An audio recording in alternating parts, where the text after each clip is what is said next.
الفل عليكم. عندما يجتمع الرقة مع الجمال يبقى القهوة مع البلح، بس انا بقى اخترت ان انا اعمله معاكم كده بتقديم مختلف. هنعمل مع بعض فنجان القهوة مع طبعا العيش مع العجوة الجميلة. هنشوف مع بعض. طبعا كده احنا عاجنين العيش يعني وبنخبزه. انا قدمت معاكم كتير، بس حبيت اقدمه الصبح سخن كده مع سندوتش العجوة الجميل دون يعني. طبعا العجوة من الحاجات اللي بتدينا طاقة حرارية جميلة جدا في فصل الشتاء، خصوصا بقى واحنا ولادنا رايحين المدرسة كده الصبح، نعملهم سندوتش عجوة يستقبلوا اليوم الدراسي كده بنشاط وحيوية.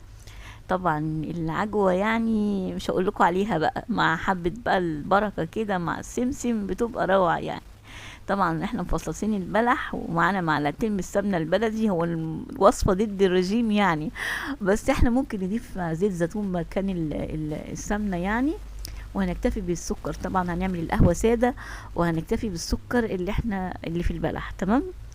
وهنبتدي طبعا ننزل بقى بحبه البركه على سمسم كده ونقلب العجوه الجميله مع السمنه. وطبعا العيش المفتوح الجميل. بسم الله ما شاء الله. يا رب كده، يا رب فصل الشتاء يجي عليكم كده وانتوا في اتم صحة واحسن حال.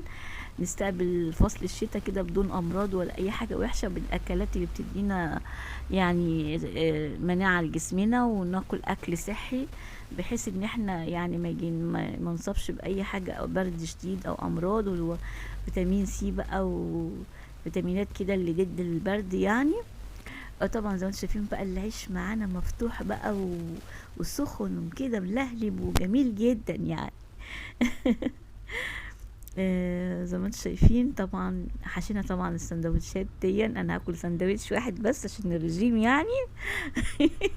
مش هضحك عليكم ولا حاجه يعني، هو سندوتش واحد والباقي الواد عمر بقى ياكلوا كده. طبعا بقى وايه، ونعمل فنجان القهوه الساده. طبعا القهوه ساده مع بلح بقى مش هينفع نحط عليها سكر خالص يعني. بيبقى طعم كده ميكس جميل جدا يعني القهوة مع البلح. حبايبي واخواتي تزوروا قناتي وتشوفوا وصفاتي. السلام عليكم ورحمة الله وبركاته.